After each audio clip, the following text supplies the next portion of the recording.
Yes, welcome to the Inside Out podcast. I'm your host, Linton Felix, and we're here with my co-host, Michael Almond. What is going on, my What's brother? How you going doing? on, man? And our special guest for the day, the one, the only, the indomitable, Oh yeah. Oh the yeah. effervescent Oh yeah. Atara Johnson, aka Atara, aka the hostess of the Tara Scope podcast. Hey, Everybody give hey, it up. hey. Oh, how you doing? We give an applause. Oh Woo! yeah. Yeah, Oh yeah. you understand? All right, that was the last one. That's the last one. I just want to thank you for joining us this day. We're missing someone. Oh, we've lost Lango. Hopefully he'll join in. But let's go forward and we'll introduce Ms. Tara Johnson. As I said previously said, she is the producer and host of the Tyroscope podcast, available on Google Podcasts, iTunes, and all where your favorite podcasts are available. But she says the podcast is a take for the dating millennial. Hmm. Am I saying it correctly? Yes, for the most part, yes. Okay, so now that I have said what I have said wrongly, I'm going to give you the option and the floor to explain what the Horoscope podcast is Got, to our listening audience. got you. So, the Taroscope podcast is a dating and relationship podcast for millennials, but mainly Black millennials. So that's kind of more my niche, my demographic. That's Mhm. who I can speak for because that's who I am. So that's who I market to and speak for and to overall when I have guests. So Okay, that's pretty dope. So, can you just give us a quick background of what led you to start the podcast and what seminal moment? Ooh, you're lighting. I Uh, know I kicked the outlet. no, I'm sorry, plug walk. But what led you to start the Taroscope podcast? And it was starting Taroscope was so random. Mhm. So I was about to graduate from our institute Mhm. and I just started listening to podcasts overall. Just trying to like people are like, oh, you should listen to podcasts instead of listening to music in your downtime. Just try it out. Mhm. And so I started listening to a few different podcasts. And the ones I initially was going to find like marketing podcasts and fashion podcasts to give me some insight on how to like get into the industry and figure my life out. But the ones I really resonated with were always relationship and love podcasts. Yep. And one was on NPR and another, which is some random one I found. But I just felt like there was a void and no one was really speaking to me or speaking for like the kind of people I'm dating and stuff. It was just either a super mature audience or a super Okay. white audience. I'm just like, this is like I'm getting kind of what I want, but it's still like I'm missing some pieces of the puzzle to kind of really help get more insight and or even laughter or relatability sometimes. And so I was like, well, I feel like I can do this. But I Okay. didn't want to be the host. I just kind of wanted to like come up with the idea and help coach someone through it. But as I What kept, led you to becoming the host? Like, since your intent wasn't to be the star. no one could speak and push the brand like I can. Okay. So that that led me to be like, oh, I guess I gotta like put Oh, myself begrudgingly, I'll just do it. You said what? Begrudgingly, oh darn it, I can't I'm find. really a background kind of girl, like backstage, behind the scenes Mm-hmm. kind of person. So trying to put myself out there and doing photo shoots and speaking in Mm-hmm. front of people, that was outside my comfort zone. Yep. I don't mind speaking to my friends or when I'm in person with someone, but like an audience or whatever, that frightens me. And then my voice starts shaking. I'm like, oh my God, like it's anxiety. So I was able to face a lot of those fears while I was doing this. I was able to kind of just, talk on things and get more comfortable with Mm-hmm. my confidence when it comes to that. So it kind of worked out, but that's how I ended up being the host of the podcast. Oh, okay. Yeah. But I remember when the podcast first launched, I was just perusing Facebook and Instagram, and I noticed that you had a launch party. Yes. Like so I was like, I'm going to tell you what I felt when I first saw it. I was like, my God, Tara is on some next level stuff. Like, she had a launch party. I'm like, yo, that is amazing marketing. What led you to that? So I had a PR agent. So, and I thought that sounds so fancy. Micah, I was just setting. I just wanted to get to that. So I did hire someone to do some of my copy for my website, and she was kind of over like some of the marketing ideas. And so it was her idea to kind of do a launch party.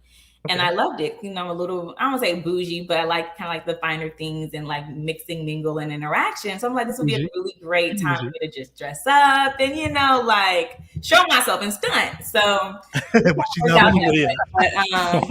did bring some hype around it. People thought, oh, wow, you know, I guess most of the time when you have a podcast, it's not like a launch, like not in-person launch. So I know that was different, but no, that was her idea.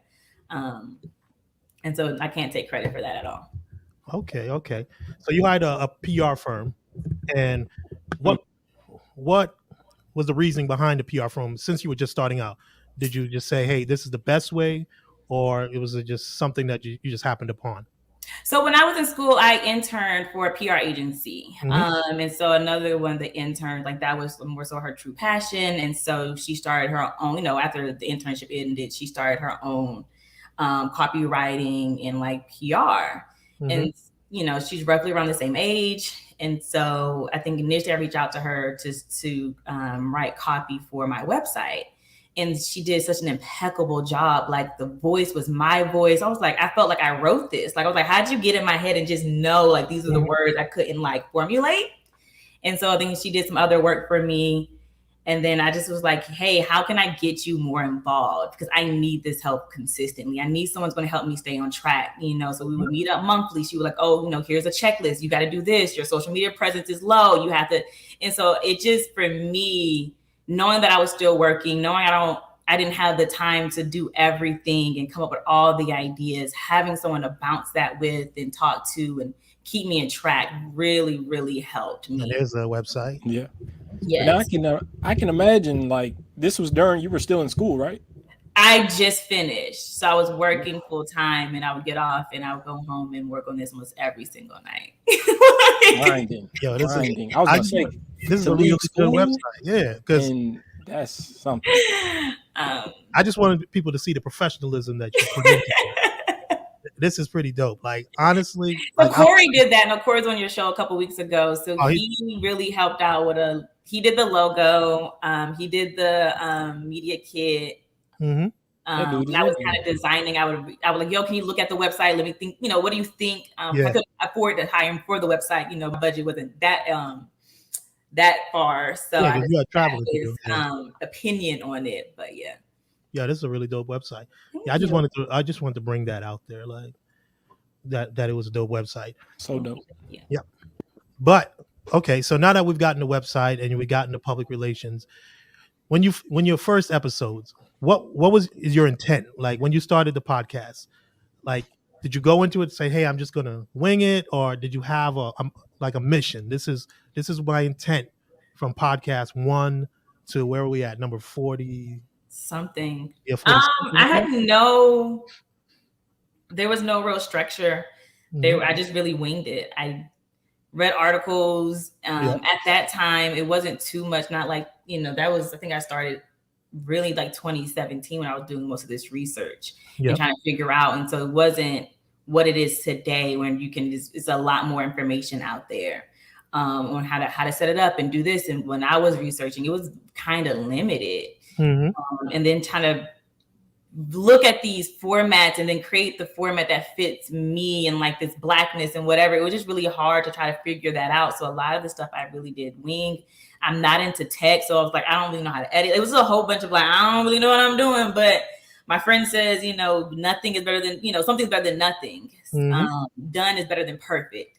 And so I kind of adopted that mentality when I started, just because if I could be, I would be a perfectionist. I wouldn't. There's some things about that website I still like, ooh, it's cringes because I know to me it bothers me, but to someone else, it's like, oh, it's perfect. It's like, oh, well, that one little thing in the corner I don't really like, and no one really cares. And so I have to learn that, and I just go from there. I think that's that art student in you. Like every little detail is just important. It has to be perfect, and if it's not, it's like, oh, why put it out there? That's dope. Before I go any further, I want to welcome to the podcast my man Lango Payne, aka DC the Misfit, to join the podcast. Uh, the first time, just for all the viewers and listeners, my camera, what are you doing to me? But we had a little technical difficulty at the top of the show, so I apologize for that. I think my streaming site, they had some issue with Twitter, kind of dropped the stream, and so we had to redo it. So we apologize for the lateness and maybe some technical glitches that may have affected some of your viewing pleasures and whatnot. So with that, we're gonna switch to this, Tara. So Okay. I wanted to talk relationship with you because I was really, really like when I first saw your podcast, I was like, I'm gonna listen and I'm gonna fall back because I'm a little older, but I wanted to talk to you about your view as a millennial. Mm-hmm. You know, some of the things. So before we go, we set a baseline. So we all can agree. A millennial is described as, from my research, Okay. someone born between what is it, 1982 to 2004. That's what some websites are saying. Some were saying 78 to 98. Some were saying 2000 to 2004. What is a millennial to you? What is the range? Because a lot of people say I'm millennial, but what is the exact range that you guys want to work with for this conversation? For this conversation, ooh, that's tricky. Let's agree on something before we move forward. I say 2000 to 2000 to what is it?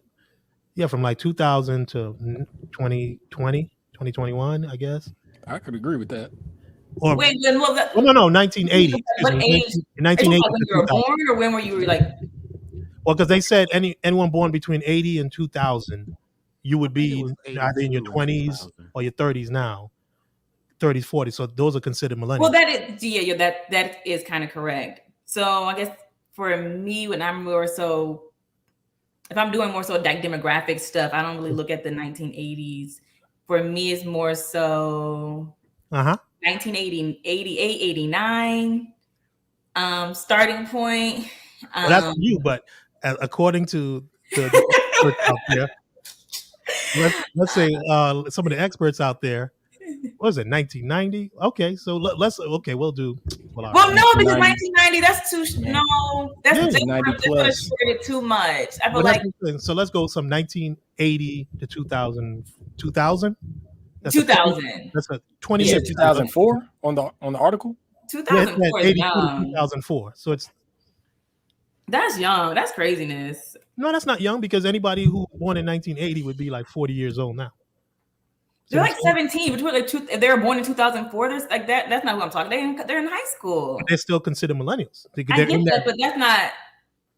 So we're talking about dating age millennials. Let's put Yeah, it. dating. Like, All right, so let's say 1990 to 2000.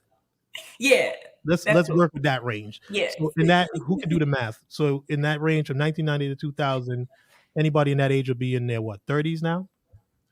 Be on the high end, it'd be 31. 31. The low end, it'd be 21, right? Yeah. All So right. that works. I like that. So let's work with that. So we've agreed on that 1990 to 2000 period. Okay. So as you guys being millennials, Tara, Mhm. Lango, do you fall in that as well? I'm considered like an old millennial. Yeah, when are you born? I'm like on the 84, so it'd be on the That's like my sister. Okay. yeah. Yeah, so Yeah. he'd still fall Yeah. into the older Yeah. millennial category. I'm a generation X because I was born in 76. 76. I'm sorry, we Hey, didn't, we we didn't got- get we might that. need to fact check What? that. 1970. 1, 2, 3, 4, 5. 76. I was born in 76. Right? Okay. So that You're makes my me- brother age then. Yeah. We don't put it like that. So I'm a generation X. Okay. I'm a generation. You guys are millennials. Lango and the older millennial. You and Mike are kind of in the Right in the best. Yeah, right. whatever. Best of the best right here. The best of the best. Yeah, All right. So of course. Y'all got in it. my Y'all got it. generation, dating was something. It was a sport, so to speak. Like you had to do it, not in the sense of like it's a competition, meaning you have to be an active participant in it. Like so, in order for me to meet someone, we just started getting the Black Planets and the Facebooks and all that stuff towards the end.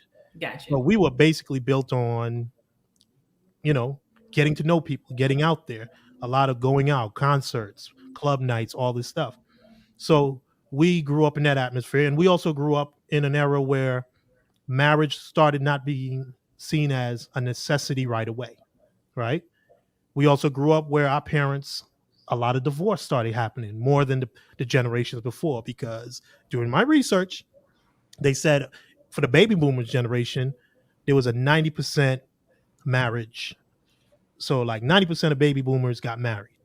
Then I think with Generation X moving forward, it fell to about 70% of Generation X started moving forward. I say all that to say, as Generation Millennial, what are your views on marriage? Because they say a lot of your dating issues, as you may bring up, are due to the fact that the change in the view of marriage, therefore dating and all that stuff becomes something totally different. In my generation, you dated to find your wife, your husband, your spouse, your Mhm. partner. In your generation, you date for, and Yeah. I'm putting it out there. Got you. So what's super funny when you ask me Mhm. like about the differences between your generation and our generation, that's like the first thing I wrote down, which is marriage. Because I feel like that is a big difference. Mhm. This generation, just from conversations of people I meet, obviously everyone is different. Yeah. Most people I meet, marriage is like, oh, I'm more so looking for a partnership. Like, we don't have to put a title on it. Like, we're kicking, it's like you're moving away from titles. Like, no one wants to be labeled anymore. So it's Yeah. just like, we know what we are, and that's what's important. And it's like, no. Like, they're both important. I know what we are, and I need the world to also understand this label of what we are. So I do feel like people just kind of look at it as a partnership, and we can ride this out for 5-6 years without a man feeling the need to propose. I feel like that, I don't call it that pressure, but that need for a man to propose isn't really there. And it can cause issues because Mhm. most females still want to be married. Okay. That's But important to us. what can you what do you think? And then Lango, Mike, you jump in. What do you think kind of what's attributed to that change in mindset? Because mind you, Yeah, that's what we're I was going to ask. yeah, like what do you guys think attributed to that? Because I have some thoughts, but I wanted to hear what you guys on it. Atara said, they don't want to put a label on things, but makes you have that mindset from the beginning? What are the root causes, do you think? So you're talking about basically a change in why people Yeah, want to get married. yeah, Um, because she says, people can go a good 6 years before a man even has to think about putting a title of marriage or whatnot. I know in my generation, I once you can got see. past 2 years, Yeah. the question is like, Yeah. what are we doing That's here? what I heard. Yeah. Oh yeah. What are Oh we yeah. doing here? What is the point of this? But I wanted to know what do you think led to this change in mindset? I think we're gonna have two different answers because we are in two different age groups. Mm-hmm. Because for me, every time I date, it's like immediately, you know, young ladies, they want to know immediately where is this going? Mm-hmm. Like after maybe 3 dates, it's just like, God are damn. we going to do the dating thing or is this going somewhere? Okay. And I'm like, so I can't answer that question for Atara because for me, it's totally different. Mm-hmm. There's still And that's the people, thing. That's interesting because there is, even though they're they millennials, want labels. Like, there's men and women, so it's not the same. I would say for every millennial being, but Mhm. maybe the female millennials have a characteristic as this, and the male millennials are thinking like this. yeah, because from what I'm speaking from my experience, the young ladies, they want labels. They want to be labeled. They want to, if they don't get that label, it seems like they feel like they're wasting time.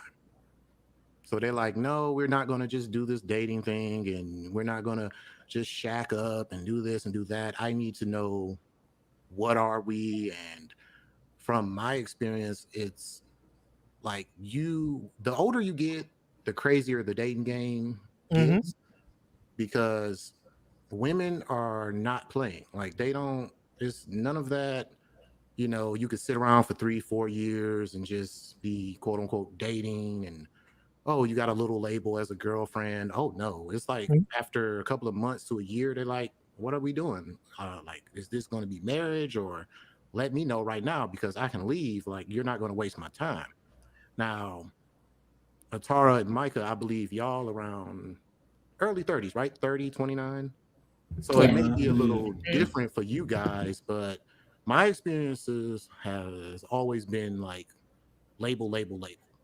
I need to, I'm not introducing you to my parents until I get this label or this certain label. So that's why I was glad that I could be on the episode today, because dating to me is just like it's like an enigma. It's really weird right now. It's in a strange place, and I just really wanted to see from a lady's perspective how So what say things you, are. Tara?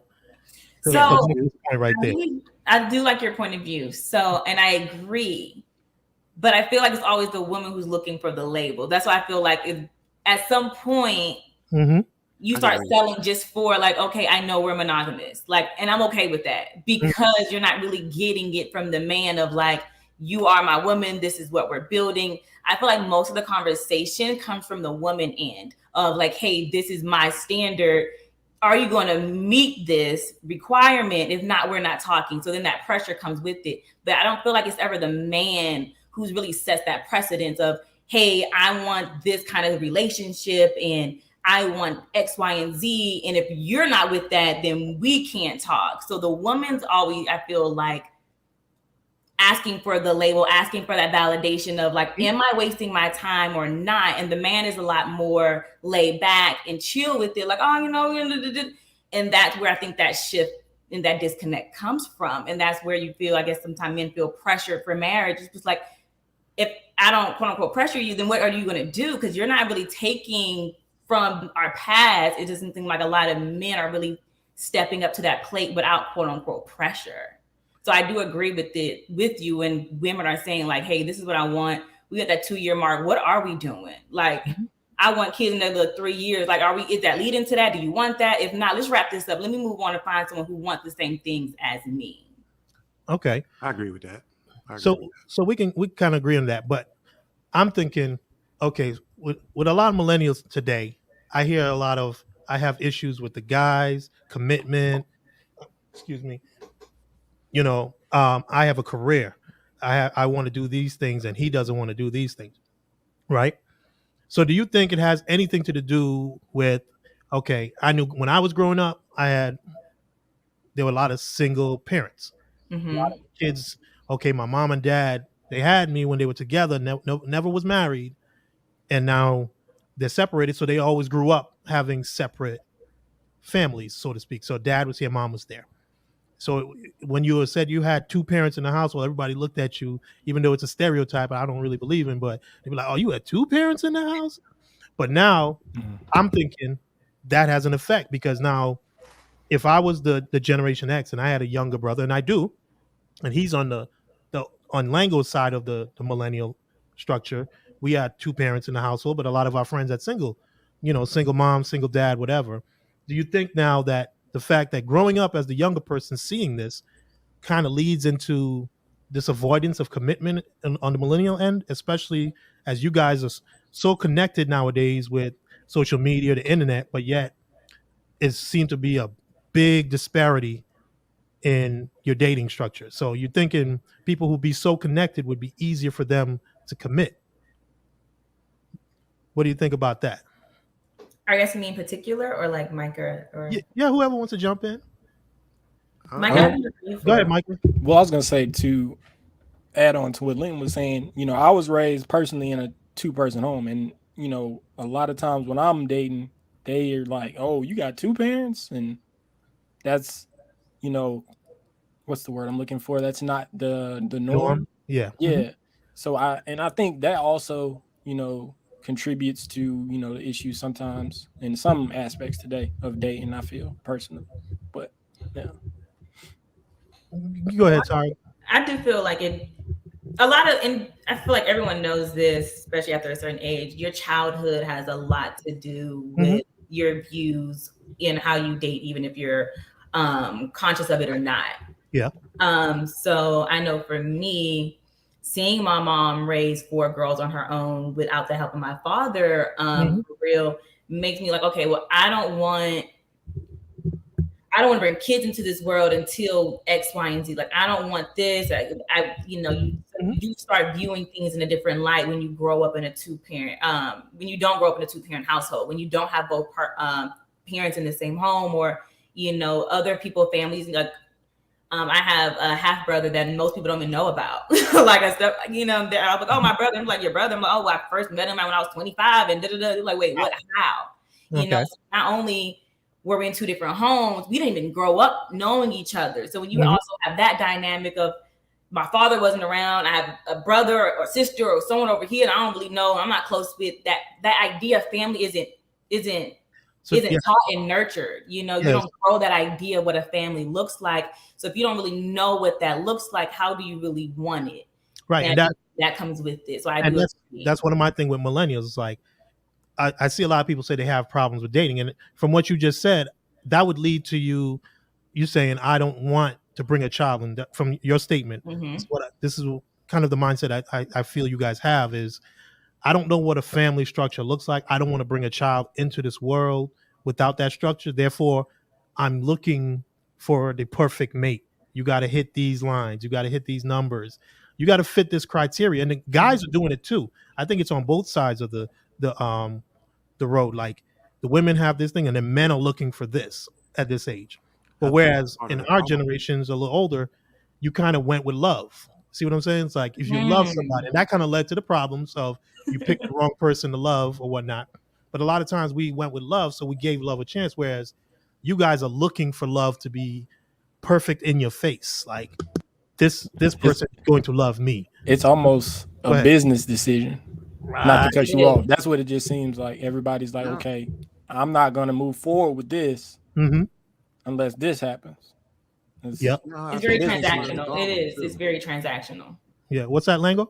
No, I think that's one of the biggest parts of the problem is everyone has this imaginary checklist, but they're not being realistic with themselves. A lot of people have these checklists of stuff that either they probably don't deserve, or they're not putting forth the effort to like reciprocate what they want. Like, you can't sit up here and say, oh, well, I want a girl with a job. She got to have a 6-pack. She got to do this. She got to do that. And you got a big belly and you walking around the house, working part-time. Like, sometimes these lists that people create in their head is what is keeping them single. You know what I'm saying? Like, I'm not saying you shouldn't have standards. You should always have standards in what you want, but just make sure you bring in that same energy. Because if you out here, you want this supermodel chick and you want her to be smart and all this, and you just sitting around, it's just like, dog, like, how can you expect that? Like, seriously, how can you expect something like that? And I mean, vice versa. The young ladies too, like, they say they want all this stuff. I think a lot of people live in their head a little too much when it comes to what they want. Yeah. And something could be right in their face and they're passing it up because they're looking. But that's now that goes to my another point, because you guys have grown up so much in social media, right? I was gonna say, I think that I don't think people are living in their heads. They're living but in essence, they can be, because now social media has you curating somebody out there, curating the perfect life. And you growing up as a kid, you see this guy or this girl on this social media site, they're following their IG, and they're in love every day. I'm supporting my queen. She's this. She doesn't have to work. I put 10 bands on the dresser every morning. Tell her go shopping. You know what I'm saying? So now you have women out there and men who have these. They're not even realistic. It's performance art more so than anything. And people are going out there saying, I need this in my life. I saw one of your episodes was titled about a hot girl summer, right? So now people are going out there with this mentality of, I'm going to get something for me and me only. And you know what I'm saying? So it's you grew up kind of selfish, because now you're not, like Lango said, you're not allowing somebody just to be themselves and you actually see them for who they are. You're expecting something. I'm looking for a man who has this, and my king is going to, you know what I'm saying? Like, romanticizing of relationships, I think nowadays affects more, because people are unwilling to go into relationships unless they have a feeling some kind of, oh, my heart stopped and this person is the greatest person, I'm going to go with them. And I mean, am I wrong? Am I thinking wrong? Because sometimes I talk to a lot of millennials and they're like, oh, dating is hard. But I'm like, what's hard about it? And it's like, this one ain't this one ain't that. He messed up on this. And I'm like, that's not a big deal for you to break up with a person. You know what I'm saying? Like, so I'm thinking social media and just life in general has put such a influence and negative influence on you guys' mindset when it comes to relationships that you're not giving anyone a chance beyond strike one. Can I be wrong? Can I be wrong? I think you're right. Uh-huh. I don't want to be right. I just want to have a conversation. I obviously I feel like that does tie into it. Music really ties into it a lot. But I feel like it stems, I guess it's like the part where I always like go back and forth. Mm-hmm. And I feel like we've gotten so astray especially when it comes to dating because of music, because of, I guess, our culture that was, we listened to the music growing up. But for a man rapper to say, I do this, I do that for my woman and you should pay for her nails, you should do this, buy that weave, buy that bag, whatever. Mm-hmm. We keep hearing this. You grow up, you're hearing this over and over on the radio and R&B songs, whatever. Like, this is a constant theme. Yep. So now these female rappers, all they did kind of in the sense is like, well, I grew up listening to men saying this is what they're going to do. So now I'm saying this is what my demand, because you said you're doing it. So now I'm like, I demand it. At first it was like, oh, if it happens, it happens. I'm going to be happy and excited about it. But now after over 20 years of you saying like, this is what you're going to do for me, now it's just like, well, now do it. I'm going to hold you to that standard because you set that. And obviously I think that's where I feel like the disconnect is people don't take in their income level, and I think that's part of it. Like, realistic. Right. So if your partner or whoever you're dating is doing things within their means, so maybe they can't take you to STK, but they're taking you out somewhere, somewhere that's affordable to them. Take you to where? Your actions. Take you to where? STK. What was that? What was that? I mean, I don't even know the name of this. Like what is S? Is it? No, I know what it is. I just STK. It's just basically steak. Oh, I knew STK. That was a form of tape deck, like the tape STK.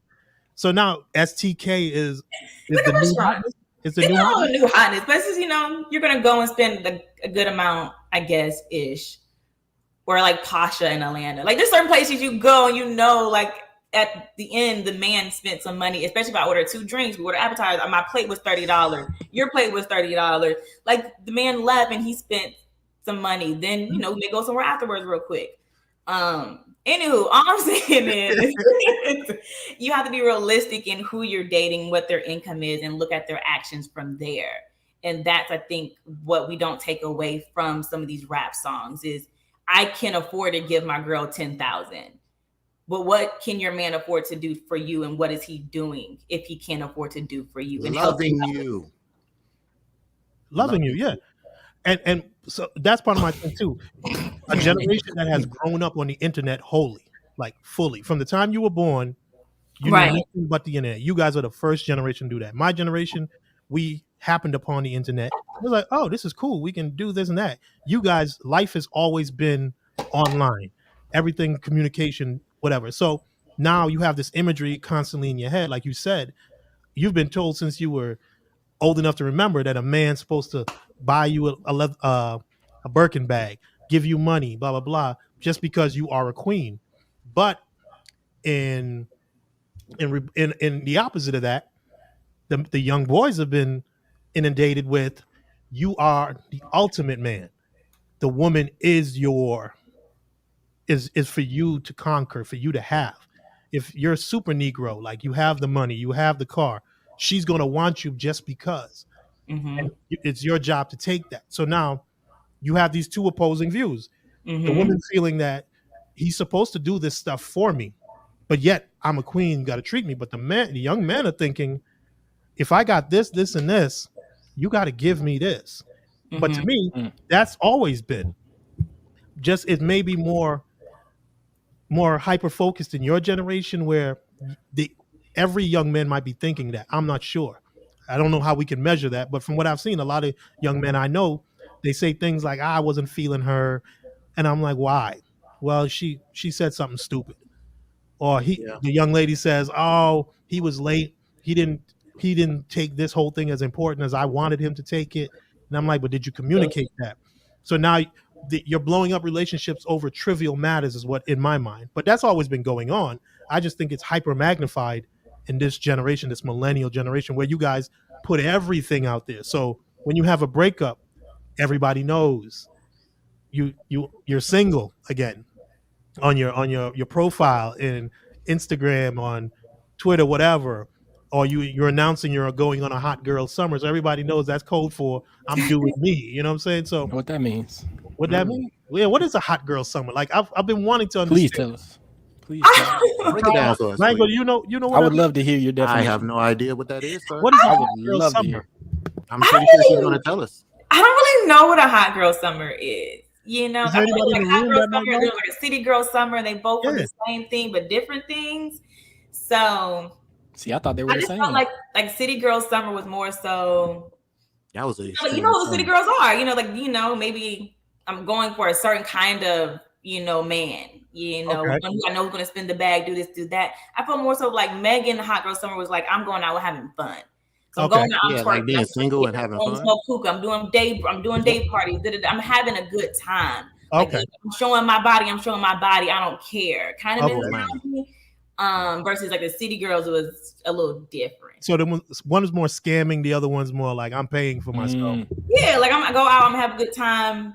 If I end up in trouble, I might end up in some trouble. So it's more of like an empowerment thing. It's more of an empowerment thing. It's not really okay. So okay. I just that's been bugging me for the whole summer. I didn't know if I was missing something. Yeah, I didn't know if we needed So to could hide. we have or, a hot boy summer? or Yeah, what? like, is there a hot boy summer? Like Can I we really do don't. that? I'm not out here Hope saying not. like hot boys. I don't think that's a thing. We I out hope here. not. Like Okay. I'm just Okay. checking. Okay.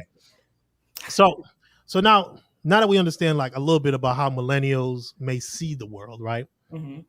My question and to the whole panel is sexuality now and intimacy. Like in my generation, we had AIDS, HIV, STDs. You were told all these things, and you would, even though a lot of people still went out there raw dog and blah blah blah.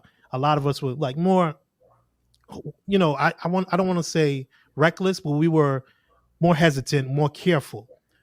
In this generation, I see a lot different. Like the mentality towards sex is like, I don't know, it's reckless in my eyes. Like it's almost like STDs don't exist. You know what I'm saying? Like, am I wrong? Am I? No, you're not No, wrong. you're not wrong. No, It's- you're not Hey, wrong you at got all. somebody in the back who's saying something. What they say? No, I was Yeah. asking her opinion. No, I was like, Okay. No, you're definitely right. We have people like I have friends and stuff who joke about that all the time, and you can only joke so much. Then I'm starting to look at you like, yo, what are you talking about? Like, people they joke around like they hate condoms. Yeah, like But I'm like, yo, like, okay, like, are you serious? And then you start to learn some things about your friends, and you like, dog, do you not care? Like, right. That's my thing, because I know in my generation, if somebody said they wasn't going out there, we had songs about it. The gym hat, all that stuff. Like right. if as a female, like if he showed up without a condom, like that was grounds for, mistrial. You know what I'm saying? We're gonna have to do this over again. But now I'm hearing guys say things like, I don't like condoms, or I hear girls say, well, he doesn't like condoms, so we do the our thing, like he pull out, blah blah blah. I'm like, what? Like, where they do that at? Like, this, you still can get pregnant. Like, you can still get an STD. Like, how is in your millennial generation, the views towards sex? How is it? It's more of like a winter game export. Like, is it an X Games If sport? it don't kill you, it make you stronger. Yeah, that's Yeah, like, it's a is it roll like of the dice. it's like That's what they say. that's what guys are really, because you look at the rappers. I hate to bring the rappers up, but like we're talking about our culture. So the millennial culture, they're going to be growing up on rappers, some neo soul and all that stuff. But if you see your favorite rapper, let's go with Future. Oh God. How many baby mamas does he have? Too many to count. You got like 10 plus. You got 10 plus kids, right? So you got a few baby mamas, right? Not to just belittle him, but just using him as a case study. So now you have these guys and they're like, oh yeah, but I'm taking care of all my kids. Now you have a young generation of men thinking, I'm just going to have these kids. It's always been going on, but now it's seen almost like a badge of honor, like to have a lot of kids and then say, I take care of my kids. Like, am I wrong? Or am I? I don't know, because I know I'm different in some like sense and how I grew up and whatever. I don't look at that as a badge of honor. Okay. Yeah. And I don't know, I guess like my immediate friend group of guys, I don't think they look at it in that same light either. So I can't speak on that. That's just, I think for me, it has the same mentality, I guess, for your generation of, oh, you crazy. Like, oh, this dog tripping. Like, he wilding on these streets. I don't know why he doing that, but power to him. I'm not going down that path. But that's how me and my friend group look at it. But what I'm saying is your generation, like someone like that, like someone like Future, someone like any rapper, any musician, any athlete, actress who turns around and says, and they'd be like, oh, dude got like 10 kids.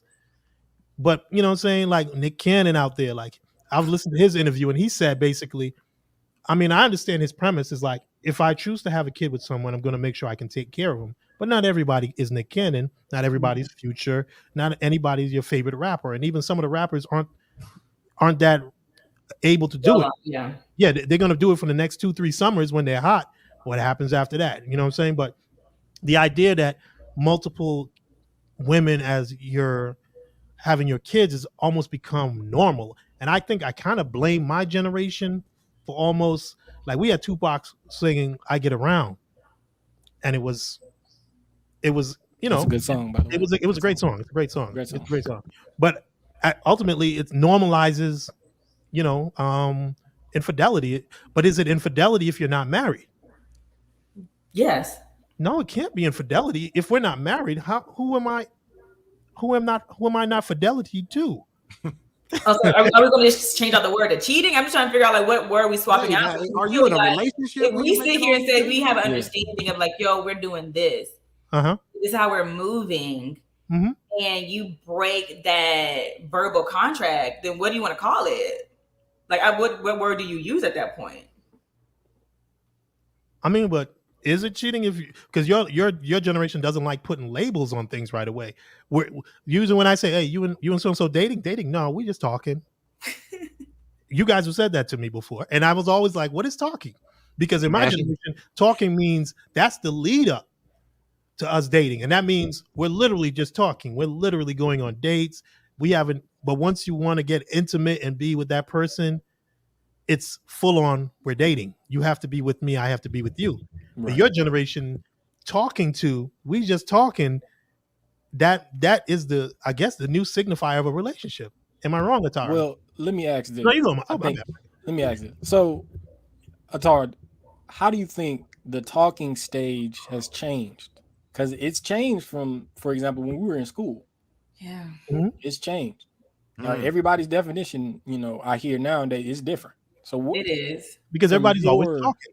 Perspective. What do you, or what have you heard? Perspective. What have you heard from? For me, when I tell somebody, if I tell anyone I'm just talking to someone, so let's say back in those days, you're like, oh, you know, I heard you talking to, I don't know, Jay Smith, and it's like, oh no, we talking because either A, I don't want you in my business, you don't need to know all that. You know what I'm saying? Like, we still figuring it out. Yes, we kicking it, but I don't want you to know. So I'm like, oh no, we just talking like. But talking while you're talking, are you actively dating?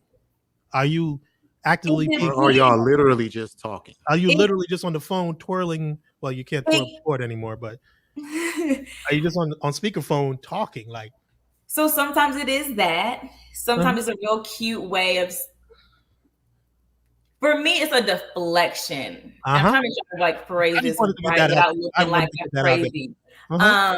But once again, I don't try to like. For me, for Atara, most of the time I'm telling someone I'm talking, it's because for that situation, or let's say maybe I'm dating two people at the same time, trying to figure out who I like the most. But You go ahead. mean, are you talking to two See, people? that's we're gonna come to that next. Go ahead. But Go it's ahead like if we're like active, if he's actively taking me out on dates, then we're dating. You know what I'm saying? If I go out, if I hang out with you every week or every other weekend, you're paying for a date. We're going to smoke hookah. We're going to So how whatever. many people So are you that's your dating? boyfriend Dating. at that point. Is that your boyfriend?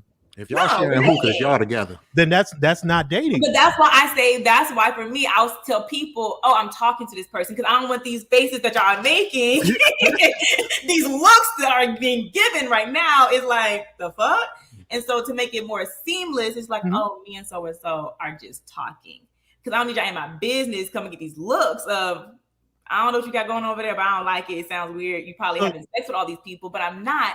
If a man wants to take me out and pay for dinner and a movie or whatever, and take me to a museum or whatever the things I like, and we're not intimate yet, then why not? I'm trying to figure out if this is worth me. If this is worth more than 2 months, if this is worth more than 1 month of my time, I'm not going to talk to you for a month and be like, oh, this is my man, because we may not make it past the 3-month marker. There's no point of me putting a label on that because now I gotta break up with you. Like that's weird. It's like, why are we even together? Because we don't know each other yet. But we're going out on dates. We're talking. We're figuring it out.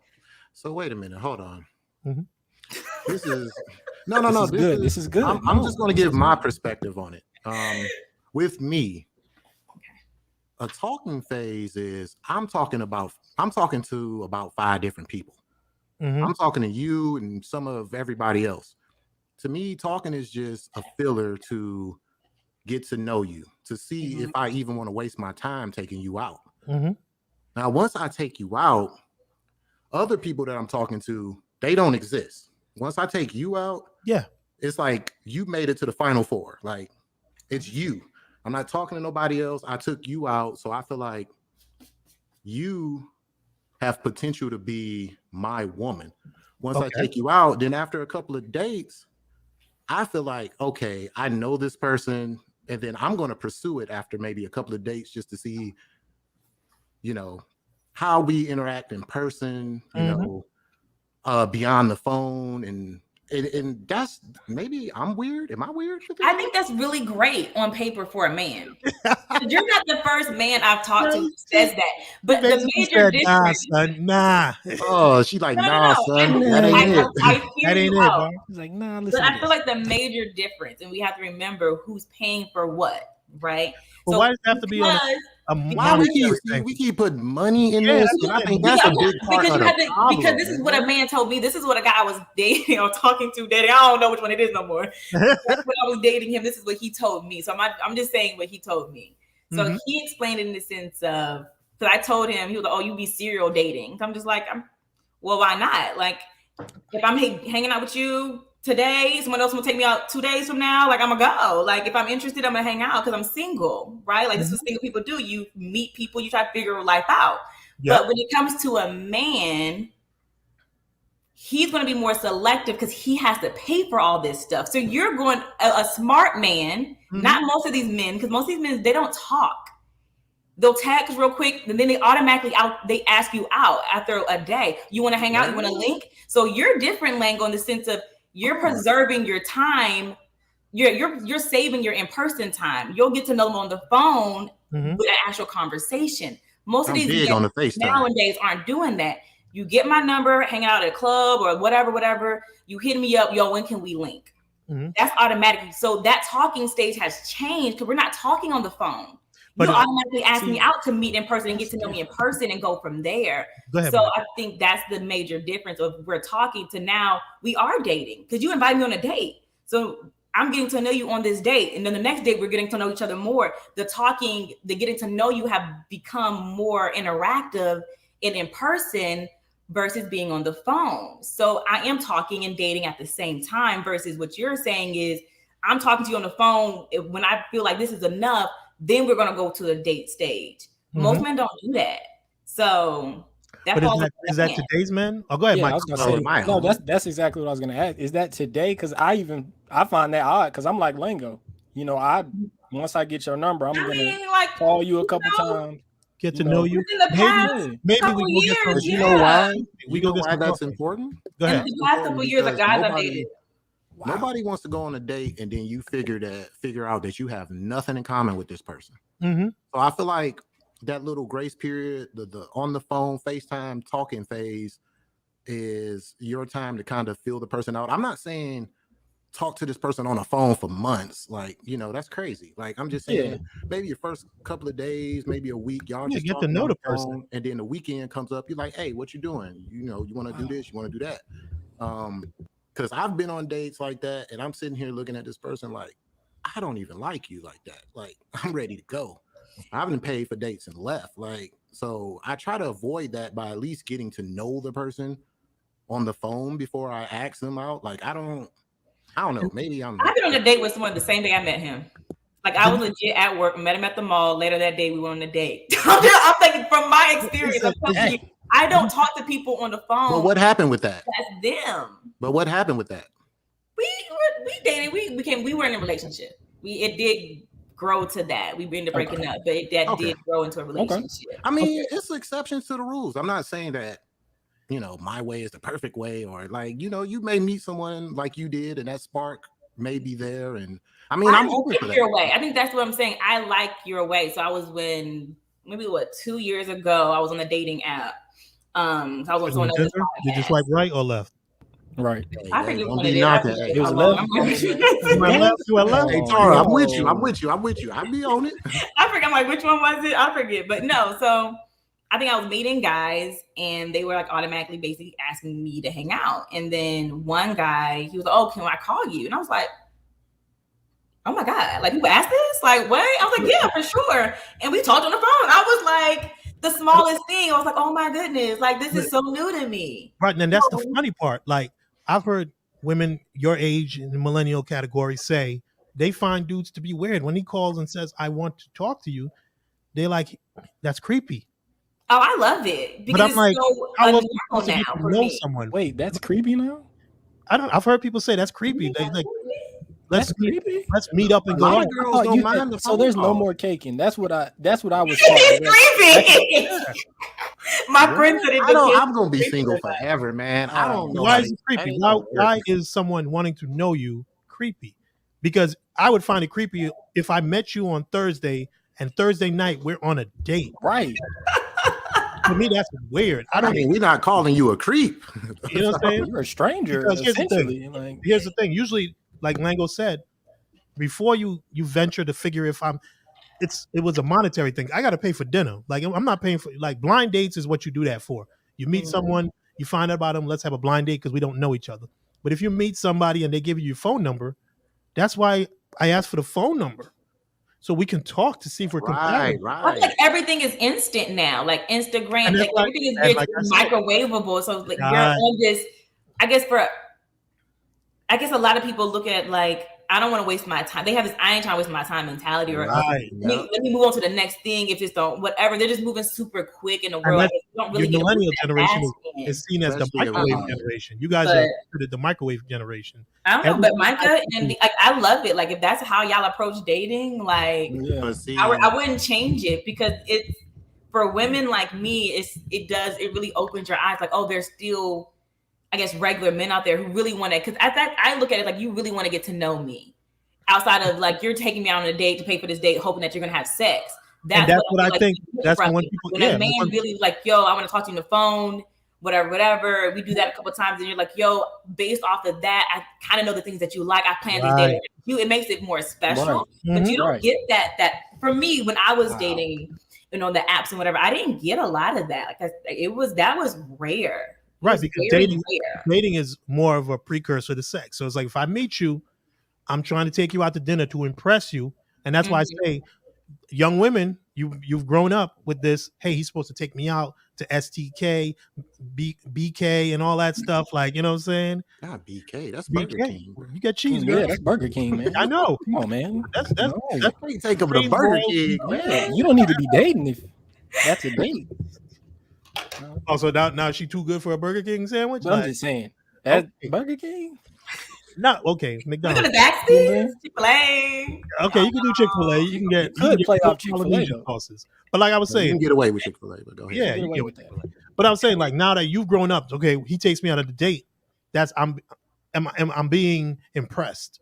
But the guy, he's like, if I take you out on a date and I just met you and I'm gonna spend $200-300 on you, he's been conditioned like, hey, if I put this money out here, if I make it rain, And something It's just weird. I look at that stuff and I'm like, I see a paycheck. I look at it in the sense of how long can I play this game without having sex with you to get more what I want? See, there we go. Let's talk about it. Let's talk about that. I don't know. So then again, like we've been saying, you're not technically dating for relationship. It depends. You're dating for it's a business. No, because it depends when you say like the guy. I'm interacting with people. I know it just kind of sets people apart. Like everyone writes themselves off at some point. People hang themselves. So if I met you and I think you're attractive, I'm like, okay, this is real. Okay, I like this. And then you do whatever you're doing, trying to impress me by your money and your financial status. Yeah. I'm like, okay, cool. That's the kind of individual you are. Let's see where I can get. Let's see how far this will go without me putting out. And for me, I start playing the game because you played the game. You started this bullshit first, so I'm gonna play you, and I'm gonna still love somewhere else. Because that's how the rules are. If I get your number, I ask you out because you guys say talking on the phone, like your friend in the back said, that's weird. She said it depends. No, it doesn't depend. It has to be all the time. It can't be. You can't say this guy I'm going to talk on the phone to, but this guy I'm going to go on a date automatically with because he took my number. Usually when we took your number, it's and I grew up with the corded phone. If we had the antenna on the cordless, that's when you had a little money, you know what I'm saying? So you could lay on the bed and be like, hey, can I speak to Denise? Yeah, this is Wednesday. This cracking. Yeah, and then we get to know each other until we talk maybe, even if I get your number on a Saturday, right? I'll talk to you throughout the week and we're making plans like if this goes right, Friday we're going to go out so we can get to know each other more because we've gone through the preliminary. So now when I take you out Friday, we've had some sort of rapport. So now when we're face to face, we can see if we have a connection. But the millennial generation, as it seems that, I get your number. We're going out to dinner. We're going to hookah. We don't have to. My thing is, I tell guys, and I love dates. So I'm not. So you're my message to men. Make this very clear. My message to whoever's listening is not. Don't take that woman out on a date if you want to take her out, but you can also plan a very cost-effective date or a date that you can plan the date that you want. You don't have to plan a date that you think is going to impress me. Mm-hmm. So you don't have to take me to whatever expensive restaurant that's expensive for you or whatever realm you are in. Mm-hmm. I've been on dates where I think one of my first dates with this one guy was really cool. He picked me up. We went to the gas station, bought some Lime-A-Ritas. This is my college days. And we walked, we did a little hike, and we ended at a waterfall. That was a dope ass date. That's a dope date. It didn't cost no money, but we still got to know each other outside of on the phone. So I'm not telling men, go spend $100 on a date, do X, Y, and Z, and show out and impress. But that's what the city girls said he has to do. The hot girls in the city girls said he has to do. Then that's what you're gonna get. If you're approaching a situation. And I feel like men have to be aware of the situation, aware of the world we're in. If you approach a woman and I get any whiff of you a fuck nigga or you with that shit and you gonna spend the bag, then I'm gonna use you for that because that's the energy you're giving. And that's the same thing y'all say about women all the time. If a woman approaches you and you think the energy she's giving is sluttish and hoish, that's most of the time how men's gonna treat her. So it's the same way. If a man look like he's willing to blow a bag and he's gonna pay for the hookah for me and my friends and pay for our way in, do it. Why would I stop you? That's all you have to offer. But if I meet a man who offers something different, his approach is different, then I'm different. How I interact with everyone is going to be based off how you approached me. If you approach with that fuck shit, you're going to get played. If you approach me and you're different, it's like, okay, cool. This is the kind of energy that you're on, and let me interact and let me act accordingly.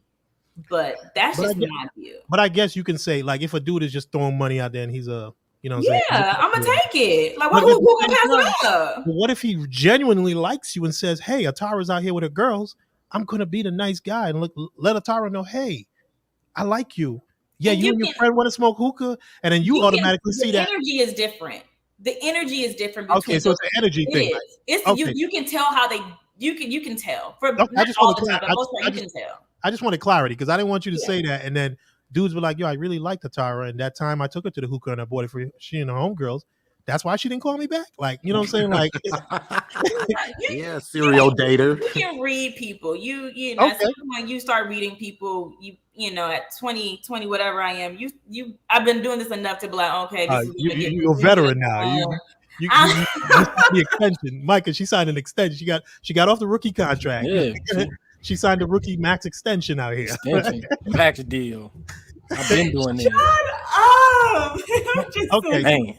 Man, but like what you said, like you said, the dude's blowing all this money, but these dudes have been conditioned like this is what you need to do because you won't get a chance from this girl because, like you said, nobody talks prior to this. So he's coming out like I'm going to show her what I'm about so she can choose me. But you guys say depending on the energy, he might be he wouldn't get drafted in the first round. You know what I'm saying? He might be a second round pick, but most likely you're just gonna put him on the practice squad. Like when you want to practice dating, you call this dude and you get a free meal out of it. You get your girl some hookah, you know what I'm saying? Maybe a some free meal. yeah, free meal. That's You have a tough, dude man. name saved to that in your phone? Yeah. You can say it. Second round draft pick. No, I've never been. I am so transparent when I'm dating. Like I am too honest. I am like rare. Free meal. I don't play games. Okay, If so I'm you talking don't to ghost multiple people? I tell you, like, yo, I'm dating. I'm you'll dating tell other the guy people. straight up. Like, when I make my mind up, I'll let you know. If Okay. I respect that. You would tell the guy straight up I if this don't- wasn't it. Okay. So the next thing the next point I want to get to, now that we've gotten to this whole point of how you guys approach dating. So we've discussed that there is no discovery process. No No discovery. lawyers, there's no discovery. We just go straight to trial and that's where we figure everything out. Mhm. Okay, so your generation is like that. So the next step I want to get to is the way you treat the relationships when they end, because that has a lot to do with how you approach them. So ghosting is the new thing, right?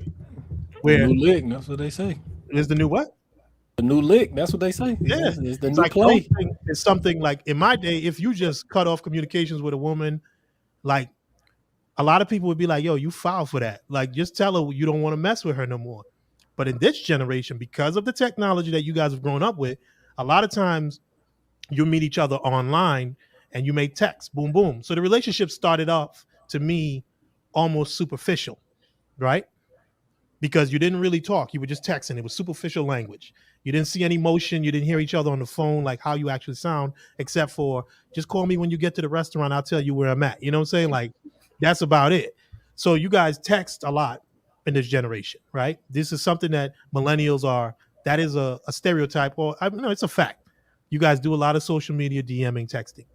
So when it's time to end a relationship, it's easy for you guys to just say, nah, and just walk away, like with no communication, no nothing.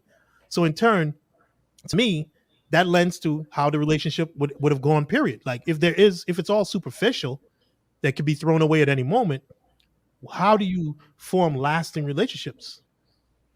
You don't. If it's all superficial. I No? think that's something I haven't figured out yet. That's why I'm still single.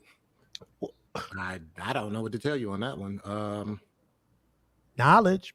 Repeat the question. Repeat. Okay, so here's I'm that last little snippet. gonna make it for the hot girls out there. Not city girls, hot girls. Hot girls got college degrees. Yeah, we know the difference. We know the difference. We know the difference now. We're educated. I'm just saying, ghosting is something, a trend that's, prominent within the millennial culture, right? In my day, if you just disappeared on a woman, that was almost looked upon like, bro, that's foul. Like, at least tell her y'all ain't dating no more, or you're not interested. You know what I'm saying? Usually a guy be like, yo, why she didn't just tell me? Like, I liked her, I'm calling her, and next thing you know, she's like, he's stalking me. Just tell me you don't like me. But in your generation, you go out on a date with a dude, you meet him Thursday, you say, hey, let's link up Saturday, right? You don't like him over the date. And instead of saying, I'm not really feeling you, because you didn't have the discovery, now the discovery is at the dinner phase. When usually at the dinner phase, that's when you're kind of solidifying if we're going to go any further. What kind of relationship is this going to be if will be one?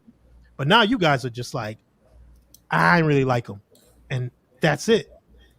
Like I'm sure you've done that before. I know Micah probably done it. Lango probably done. I've never done that. So it's like I feel. Yeah, no, y'all ain't never done it, Micah. I tell him what I promise you. I tell him. I'm not gonna lie. Yeah. Like you ain't never ever. No, I've been like, yo, this ain't working.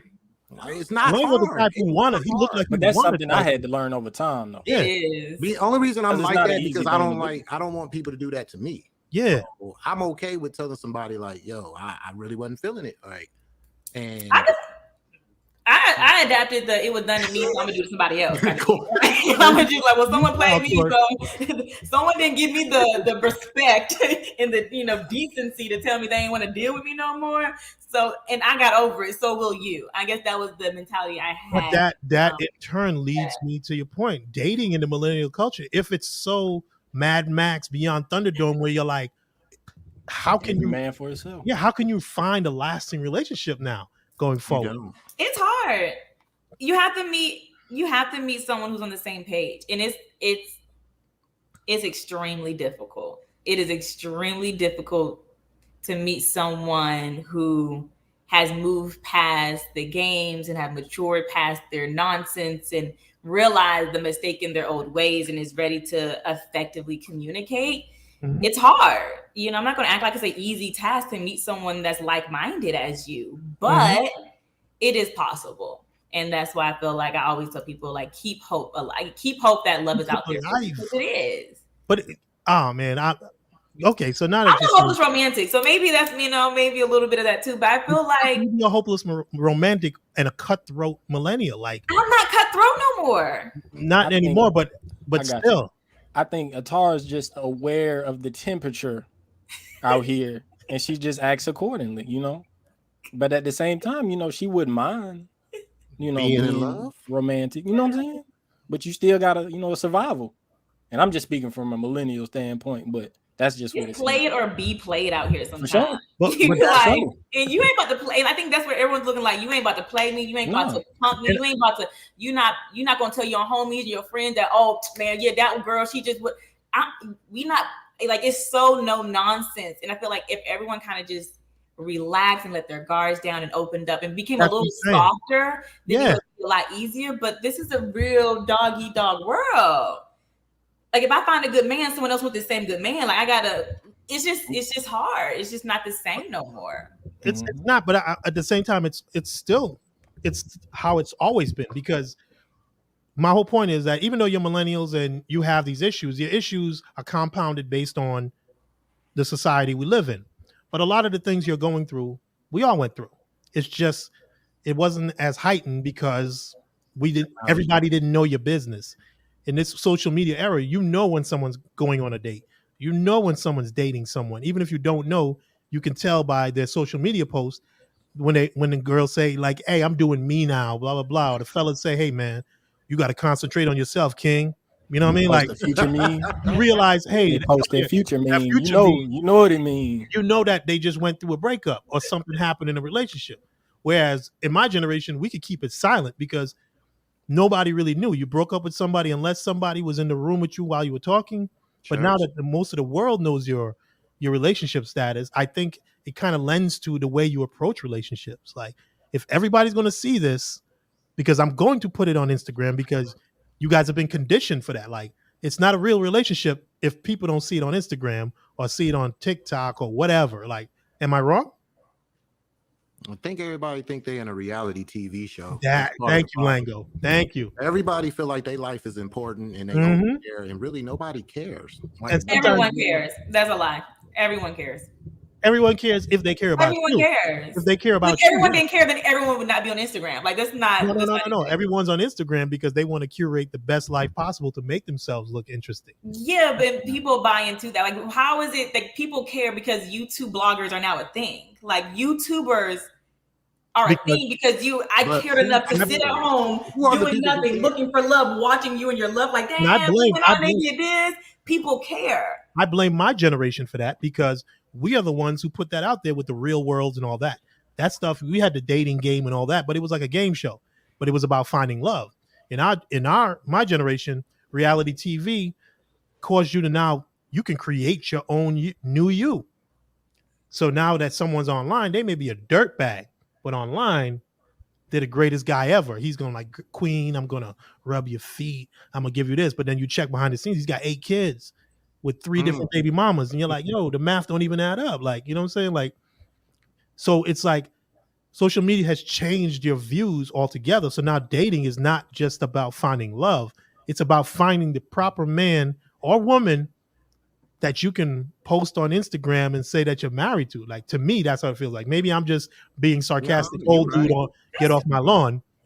But it's like a lot of times I see people, they only show someone when they're like, oh, she's the one, blah, blah, blah. Like, she does this, does that. Like, sometimes you just need to keep it for yourself, let the relationship grow before you put them on there. Like, I see your generation, once they find somebody, they already saying they love them. Like, I didn't say love until we were a good 2-3 years into the game. Like, really? yes. And that's what I was raised Man, on. I need to go back to That's what I was raised generation. on. Like, you don't say that. Christ, First of I all, miss it. the only people you A say year? are over a year. What are you talking about? Are you serious? You're telling people you love them. Love is a long-term thing. No, it's not. Yes, Who it said is. love is a long-term thing? Who said that? Where is that? If I Google it right now, that's not in the definition. Love, no, I'm saying, but overall, love is a long-term thing. To love someone means it's undying. It doesn't go anywhere. If it goes away, it never was love. It was love. I love chicken. No. I can stop eating chicken tomorrow. Don't mean I don't love chicken. That means you didn't love chicken. You I like did love chicken. it. It just was no longer good for me. Oh, no. Don't try to do that. Don't try to do that. Oh, Don't try to do that and switch it up talking about it ain't healthy. And no. A good piece of that was chicken. good. That was good. I mean, but it's facts. I was in a whole relationship with someone who was not good for me, and I loved him. Nah, then that wasn't But love. it was love. I loved you. Maybe you didn't love me back in the same essence, but I did love you. And because you didn't love me the same, we had to part ways because the love wasn't equal. We weren't yoked. Tara. Love within, if you say you love someone within a year of meeting them, like that to me, like you don't really know that person to cast love on them. Like you can go, I've gone, like imagine you go to a school for 1 year. Oh, I love this school. And then the next year you see another school and like, oh, they got a better program over there. I don't love you no more. But why can't you love more than one thing? Like I feel like when we live in a world, it's like, why can't love more than one thing? I can't have loved something and then moved on from that love, but still cherish that love. Bars. Yeah, that's not love. That's infatuation. I'm gonna look at the definition of love. Look at the definition of love. We ain't about to do that. Like I'm not. Love is an emotion. It's a plane of being. Love is if you do something I like so much, I love it. That's basically what love. It's not that. There's a contrast between two generations. Google said love is a noun. The first one is an intense feeling of deep affection. So I can be deeply affected by the things you do and how you make me feel. That can end at any moment. You can start doing all heap of shit I no longer like, and now because you did a whole plethora of things I don't like, I no longer love you. Because it is all based on your actions. If you consistently do things I like, I love you. If you consistently do shit I don't like, I'm going to probably fall out of love. It is all based on emotions. So I no longer feel this emotional attachment because we're changing and growing apart. People grow apart. So I can grow apart and I no longer am in love with you, but I will always love you. There are exes of mine I will always love. I don't want to be with you and I love you from afar and I wish you well, but I'm not in love with you. I feel like people act like you can't love and love and loss. Like I loved you. We parted ways. I wish you the best. 2 years later, I found someone else. I love them. I am in love with this person. That no longer means that I didn't love you. It doesn't mean I don't love the person I'm with. You got too much love going on. That's why you can't. You know what I'm saying? Like with that much love going out in the world, how could you settle down on the real love? Like Mary J said, what is real love? If I can break dance, love is very objective because people are in polyamorous relationships and they are in love. So we can't define someone else's version of love. You can't tell someone that they didn't love someone because it confuses you. What does Google say? It's an emotion. It's a It is an intense feeling of deep affection. okay. Or number two, a great interest and pleasure in something. You brought me pleasure. You no longer brought me that pleasure. Like I said, you no longer did things I like. I no longer love you because it's Okay. based on a pleasure. Interesting. But love is supposed to be love. We're not just talking about love. Okay, let's say love in the sense of marriage, long-term love. In order to love someone, from in my opinion, you can have, like you said, I'm just saying within a year to confirm love, like I find that's why I'm like, I can't agree with, I understand what love is defined as, but to say within a year I love someone and then the next year I'm going to not be in love with them, then that's not love. That's I think it is because I've talked to married people all the time, and people have said all this. People always say you fall in and out of love. People say that. I fell out of love in my marriage, and we had to fight to get that love back. So it is a thing. You can't talk to someone who has been married and they say no. And there was a point that I hated my partner, and we fought to get that love back. And I met people. These are conversations I have had with married couples of 5 years, whatever. And these are the things that they're saying. and I can agree with you on that. Fall Yes. out of love, but you have to fight. The fight is no longer there in millennials, and I think that is the difference. Okay, Like that's you a good said in point. the Yeah, beginning, okay. you do something I no longer I like. agree with that. It's like, well, you know, And she that's- walked funny. She said this. She's and stupid. that's- And, and you that's know, what I people are said. no longer there to fight for the love and keep the flame going. But And love is, you can fall in and out of that. I No, stand up 10 toes. But that's what. So now you've given me an understanding that what you just said there. It's you guys are not willing to fight for love if the person doesn't do everything right all the time. What I'm saying is, my generation, love came, and we was like, yo, that love is going to be there. There's going to be times where it's going to falter, but we're always going to know, I love you.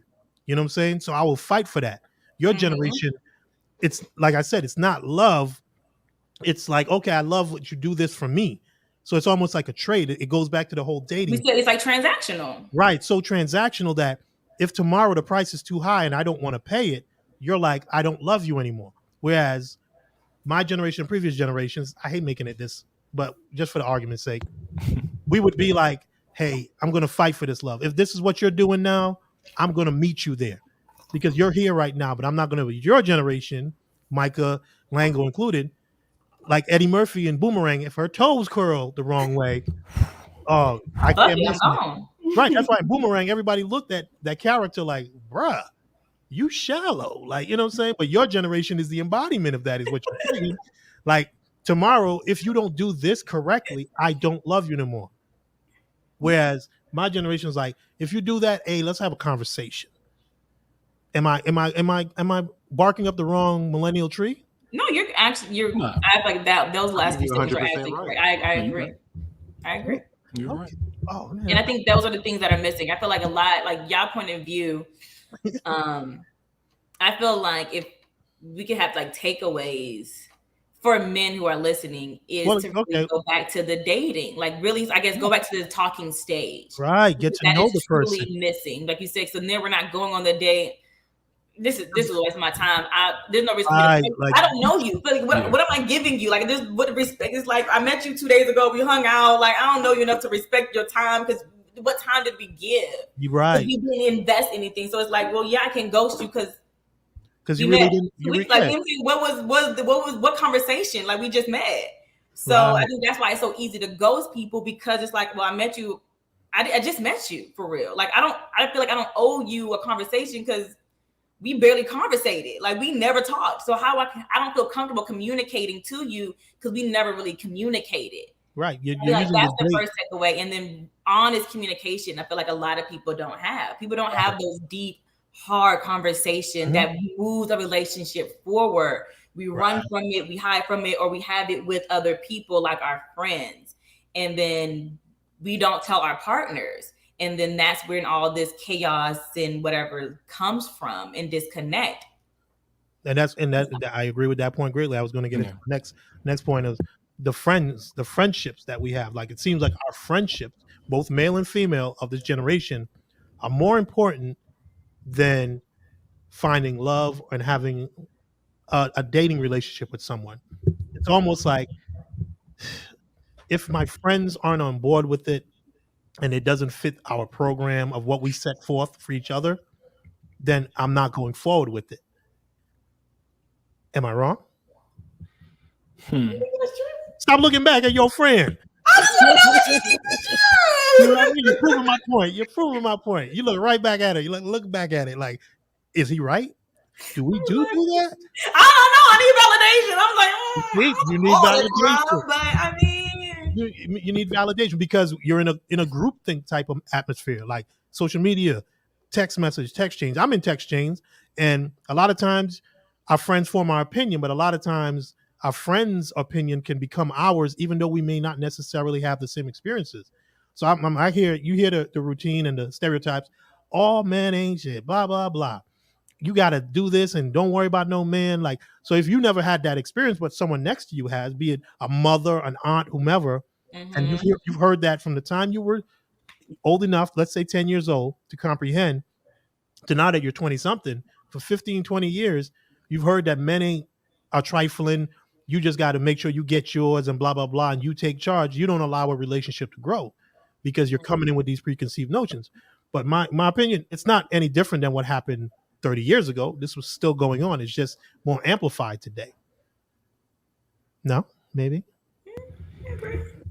So Lynn, what you're saying is essentially the outside voices, or like our friends, have more of a voice than our partner at that time. I'm assuming. Is that what you're saying? Yeah. Okay. And going forward, period. I think he's saying the influence, as far as influencing a young lady on the guy that she's dating. Like, yeah, I think we all do that though. We just can't put that on the women. I think, no. I'm saying it's on both sides. So I think that outside influences play a major part in today's dating scene. You know, you've thrown jabs at your homeboy if he's dating a girl that you may consider not desirable. You know, you might be like, well, you might be, you'll take a little jab at her, but like, that ain't it. That ain't really it.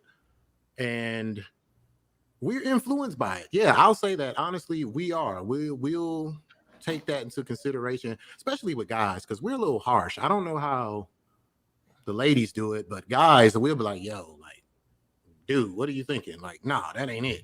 That ain't it. Yeah, nah, that ain't it. That ain't it. Yeah, that ain't that's it. a nice way of me saying. I ain't gonna let you into the whole conversation. But yeah, guys, definitely. I can speak from a guy's perspective. We'll sit up here and say that we're not, but in the back of our heads, we like, damn, was he right? Like, was she a little off? Like, was he? But I don't think because sometimes on the opposite end of that, your friends may have an opinion on who you're dating, but then y'all go for the distance and everyone end up liking each other, and maybe it's just like a misunderstanding, or you know what I'm saying? Like, was she cool? Well, she turned out to be cool, you know what I'm saying? But you're right, it do definitely play a part. Yeah, and it's becoming more of a part, because I know when I was dating, my boys would be like, they might have a little something like, oh, more or less, hey, I know something about her, like blah, blah, blah. Yeah. I might say, run a background. You know her, like, let me know if something's off, whatever. Did she date so-and-so? Let me know. But nowadays, like, it's like in the 90s, we used to have the stereotype, the homegirl, like, girl, he ain't this, he ain't that. And the dudes being like, nah, son, so-and-so smash, blah, blah, blah. And it's all lies because they don't want you to leave. Because if you get a girl, that means less time with them. But nowadays, I think women and men, included millennial, that you guys are put a lot of currency into what your friends think about people you potentially date. We put a lot of currency in people who don't even matter, let alone your friends. So yeah, that's definitely a big part of one of the problems, because it's all about, I know a lot of people that for sure gotta check the Carfax for sure. Trash. That comment threw me off. Go ahead. It's a joke. So I do agree. I just feel like, well, I won't say taught to me, something that was always expressed to me, and I had to get out of that myself, was when I was dating early on, like college, my family would like, if my family didn't like the guy, then it was like, oh, this is a wrap. Like, this ain't gonna work. Because they must see something that I don't see, that's, you know what I'm saying, that I'm just not privy to. I'm not really on the same page with yet. But the family thing, that's why I say love, because I equate love to I love my brother, I love my mother, I love my sister.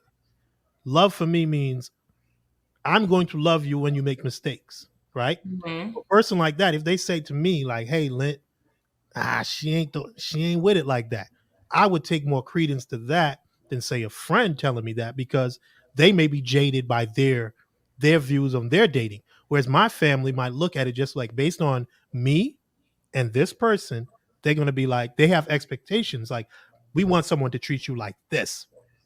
And they're looking at basically face value. We see this guy with you, and he ain't doing what we feel he should be doing for you. And I feel like obviously there's snakes in the grass all the time, but I feel like that's what my friends beat that also grass. Gotta beat give that as grass. well, because they see me in a different light. They see me, they see me in a different realm than my family. There's certain things you don't do in front of your family that your friends see you do, your homegirls, and you're like, well, I value their opinion as well, because I assume that their advice and their opinion is coming from a pure place. Like you said, obviously all the time it's not, but that's why I feel like you get that more so like, my friend has said this about him, let me kind of like keep an eye out for that. But I guess to say what Lingo was kind of saying, I'll flip it. There's been times where I have zero interest in a guy. And my friends are like, oh my God, like y'all be cute together. You don't like him, y'all should talk. And I'm like, I don't see it. And they keep saying it. And they'll be like, well, I guess I'll date him. Like, I don't really want to. But I mean, if you feel like this is a move, let me make it. So I feel like there's also and then here's your thing. You went right into dating. You went right into dating. And that's what my thing is. Millennials, you guys need to just, okay, you guys be cute together. Well, let's talk. Let's get to know each other before you jump into the dating. Like, oh, he likes me, we might be cute together. Let's go on a date. Because the dates to me are a romantic thing. So like, if I'm taking you out on a date, I am trying to impress you to go beyond this date. But if the date is the discovery period, like there's nowhere but down to me. Like there's nowhere to go. So and it's also expensive. I gotta spend money on you, and then you tell me I ain't like you like that. Like, you getting an invoice. Like, you know what I'm saying? We playing digitally, and I'm paying for mine. Yeah. Something. So do you think that's why men don't like to pay for dates as much? Like millennial, like whatever, don't like to pay for dates as much? Because Michael Lango, you speak on that. Once again, I'm speaking for myself. It just depends on the guy. Because I was raised, the courting process is very important. Ooh, hold up. That man said courting. I know he said courting. He was raised right with two parents. You know what I'm saying? Like, picket fence. I have a parent that was a teacher in the military. It's like you come correct, right? But it just depends on the guy. That's what I believe. What you, Lango?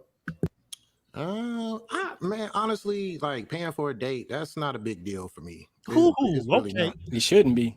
It should be. No, because I'm gonna tell you this: like your first date, it's even like levels to dating. Like your first date, it may not be like the most priciest, expensive date. So I don't put any value on that, really, man. And I date a lot, so well, hold that right there, Lango. Atara, what Lango just said was, and that's first dates in his mind should be something more casual than formal.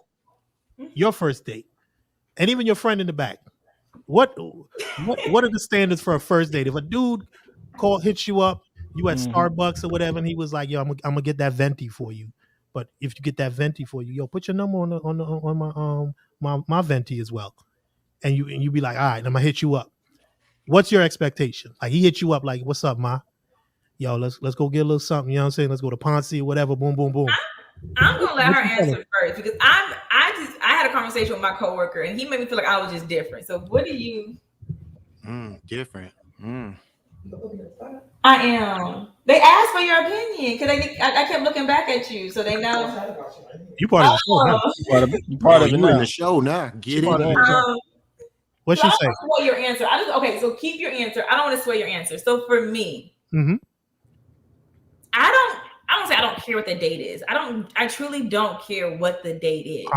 What I hate when I'm dating and I'm meeting new people is when the guy asks me to plan it. nigga, you spending the money, you playing it. Like, how the hell am I going to plan a date that you got to spend money on? I actually understand. I understand that. Yeah, I get that. I get that. It goes back to what I said in the beginning. Men put in the bare minimum effort.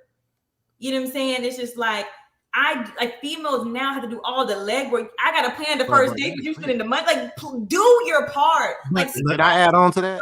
Go ahead. The reason why is the phone stage is so important is because you want to feel that person out so we can plan the date. Right. That's why those conversations before a date is important, because you find out what they like. Tara said, I totally agree with you. If I'm gonna foot the bill, I'm gonna take you out, and hopefully it's a date that you like because of the conversations that we had. Like if you say, oh, I like this, that, and the third, I'm gonna try to plan something around that. So that's why I feel like those conversations need to be had instead of immediately just going out on a date. The dude take you somewhere that's trash, and then you're uncomfortable because this conversation is trash. Yeah. Then you just spent the whole evening on some trash shit. Now you just mad, and that's where the ghosts come from. You're so mad now you done ghosted his ass. You done his number. You done muted all the texts, and here we are. But I don't have to. For me, I don't care what I will. You do care though. I'll go rock climbing on the first day. We can go to the lake on the first day. We can go to a movie. But see, if you express that in the phone call, we can grab ice cream at a park real quick and walk around and just people watch. But now the guy is throwing it in your court because, like Lango and I are saying, we never knew each other. So I don't want to plan a date and then I get off on the wrong foot with you because he technically doesn't know you. He just sees what he sees, and his mind is, I see Atara. She's got on funky fresh jeans, some kind of vintage purse, blah blah blah. Wherever I take her, it's got to be top notch. You know she was clean when he met her, right? So she ain't gonna say, I ain't gonna be like, hey, let's go food truck, whatever. You might like that, but his mind thinking is, I gotta go all out. So I'm gonna let her. First of all, to impress her, I'm gonna be like, yo, you choose. Step back. And you'll be like, oh, yeah, that's a lot of guys do that. And then you'll be like, all right. So then he's gonna be like, oh, she want to go to this place? All right, I got to get this paycheck right. But anyways, but so then I always throw a curveball. In my later years, I definitely started throwing curveballs. Later years, girl, you just started life. Right. You gonna make an old person statement like that? My later years. Shut up, bro. You ain't had one statement yet. You talking about your later years? In my current years, whatever. Okay, let's go with that. I started throwing I'll throw out 3 different options. So it's like, oh, where do you want to go? It's just like, okay, well, these are 3 places that I don't mind going, and they're going to be different price ranges. So then you can choose because it's still your choice. We can do this, we can do this, we can do that. What do you want to do? Out of the things that I told you that I don't mind doing, and then you can take more. You can take some of the control back that you, for whatever reason, gave me, and you can make that final say so. Okay, but you're saying I gave you control. I didn't give you control. You did. No, it doesn't. I'm telling you, it doesn't exist because I, as a man, if I don't know what you want, I do this now. But then that's also your problem because you jumped. Most of the time, guys are the one who are jumping into the dating. It's not me asking, yo, take me out. I'm not pressed. So if you hit my line like, yo, I'm going to take you out, where you want to go? Well, where do you want to go? You asked me to go out. Like, you should have an idea where you want to take me because you asked to take me somewhere. I'm not like, yo, take me on a date. That's not the energy I'm giving. You hit my line, said, yo, I want to take you out. So if you had the nerve and the whatever to text me saying you want to take me out, you should follow up with that. Hey, Atara, are you free Friday? I want to take you X, Y, and Z. Okay. Like, if you want to step up to that plate, step all the way up to the plate. And that's what we said. You got to talk first. But you're saying the guys aren't doing that. They don't try. They don't even attempt to. So then I put it back in there. Well, I don't say control. I put the ball back in their court. Like, okay, these are just some options that I don't mind doing. You choose what's comfortable for you, what's comfortable for your wallet, what's comfortable for your activity level, whatever it may be. You make that final decision. The ball's back in your court because it should have always been in your court because you got to pay for it. Why do I have to pay for it? But anyways, I'm going to ask your friend in the back. What was her thought? Frank, what's your thoughts? Rachel, come here, Rachel. Come on to the camera. Come on. You ain't gonna be talking from the back. Get in here, Rachel. Get in here. Come on, Rachel. You didn't want to move. She's watching it on her phone. That's fine. Okay. Yeah, what's your opinion? I agree with Tara. Shit. I literally had this conversation with someone yesterday. Someone literally asked me to take me out tomorrow. So I'm going somewhere tomorrow. So it was back and forth. He was like, I asked him first, what do you want to do? And he was like, it doesn't matter. And he asked me what I want to do. And I gave him several different things. Oh, you asked me what I want to do. And I still don't even know what we're doing tomorrow. Like, I promise you, like, I'm not making this up. Like, females live in a world of, you have to unfortunately take the reins in these relationships and these dating situations because men are just putting it back on your plate. Like, oh, you make the decision, you choose, you do this, you do that, and it's like, well, damn, why? And then the point you be like, well, why are you here? Like, if I want to go to eat, I'm home, girl. Like, me and my girl can go out to eat. You want to go And here? y'all do, but y'all do. Because it's just like, you're not doing anything. At this point, you're not doing anything out the normal. It's like, it's cool when I was in college, I'm 21, 22, 23, 24. Once I reached that 25, 27, you were like, look, I'm okay. Like, I don't need to go out. I'm not broke. I'm not pressed for the money. I'm not pressed for entertainment. I don't mind getting off of work and staying at my house with my glass of wine and watching Netflix. I don't need to hang out with you. If you don't have it together enough to be like, yo, I like you, I want to talk on the phone with you to get to know you, then from there, take the next step. Like, that's what I think a mature woman, a woman who vibrates on a higher frequency is looking for. Now, these other folks, I can't speak for them. But if you want something more, you're looking for a man who's stepping up to the plate and saying, yo, I like you. I want to get to know you. I want to take you out. This is what I want to do with you. And really just knows, like, they're certain. They have this confidence in themselves and what they want. A lot of men are lacking that. It's like we have to help them out and hold their hand and coddle them. And I don't want to coddle your feelings and coddle who you are. Know who you are. Know what you like. Know how you want to treat me. And then we can thrive. Bars. I think that's missing. That girl got bars over there. Drop the mic. Jill Scott, relax. Jill said a Tara Scott out here, boy. He's dropping bars out there. And that's great. And that was great. That's a great takeaway. So it's not that millennial women are just being hot girls and city girls running out here. You guys do want, but you want what has always been.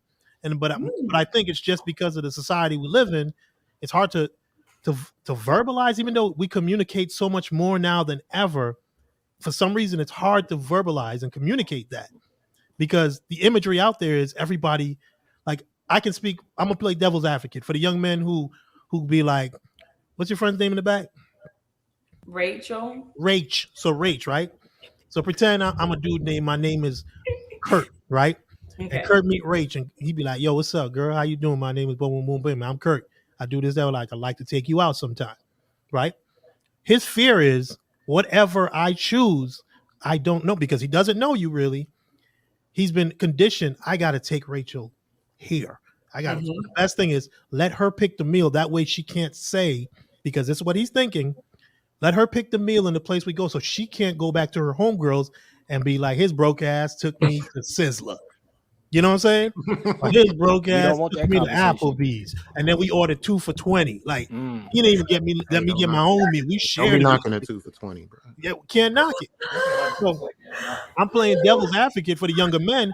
They're looking at it like I'm putting the ball in your court because woman empowerment and everything. I want to let you make the choices, boo. I don't want to dictate. I'm not going to mansplain and man choose for you. I like that devil advocate. I like that. You see how you guys are working against each other now. I do, and I have this conversation all the time when I'm dating because that is the thought process. Yep. So when I'm talking to someone, I'm like, yo, I don't mind being a partner. You know, if I come to you and say, yo, I want to go to Mexico, I'm not telling you I want to go to Mexico because I want you to buy your flight, my flight, the hotel, I'm telling you, like, yo, I want to go to Mexico and I want you to come with me. How can we make this happen? Yep. If you can pay for it all, then bet, go, let's do it. If you can't, okay, listen, how are we going to make this happen? How can we make this happen? It's a partnership. And many times I have to reiterate that conversation when I'm talking to someone, like, I'm not asking you to do everything. I'm not asking you to pay for everything. If I'm telling you I want to do something, I don't mind chipping in. But so I agree with you that a lot of you don't mind are chipping conditioned to think, you don't want to go halves, but you're going to chip some in. Like, well, I'll buy buy my plane ticket. Uh-huh. You buy yours. If Mhm. you need help with the hotel, then we'll split it halfway. If you do the hotel, I do the car rental. Like, yeah, Okay. like just figure Okay, out. I just want to understand because You know what I'm shipping in saying? means like I'm gonna throw a couple dollars in there. Like, No, like, you know what I'm Okay. saying? Like, what are you comfortable with spending? Okay, we can't do Mexico. What can we afford? Like having What phase of the conversation. relationship this? What phase are we talking about here to where we taking trips together? Well, mhm. this is like real relationship. This is no longer dating. I'm just saying. Okay, like, okay, cool. I'm just saying I agree with him when I'm he's gonna playing say, damn, devil first advocate. dates to Mexico? Where y'all Oh, living we at? just trying now. No, I'm just saying I agree with him when he was playing devil advocate, saying that men don't want to. They don't want us to go back and be like, "Oh, this nigga's broke." You know what I'm saying? They don't want that Right. to be Because that is a reality. Because that is. if you said previously, I value my homegirls' their advice and their opinion. So if you come back and say, "Oh, he took me to what's a mid-level restaurant?" I thought you said Applebee's. Okay, so we go to Applebee's, Chili's, right? And you come back and you say, Rach, this took me. See, you can't even keep a straight face because you know you would say They be that. doing that. Right. Because okay, so this is once again, I am You so, can't have it both ways. no, because I am so like I am particular and I am like so confident with who I am. Every woman says that. But let me finish. That's not fair. So Okay, I'll you put you on can take full me screen. You go somewhere that has Applebee pricing. But Uh-huh. it don't gotta be Applebee's. You know what I'm saying? Like, there's so many small businesses and restaurants in Atlanta that you went to Applebee's. Yeah. That's basic. Take me somewhere else with the same prices that you can afford, but Applebee's?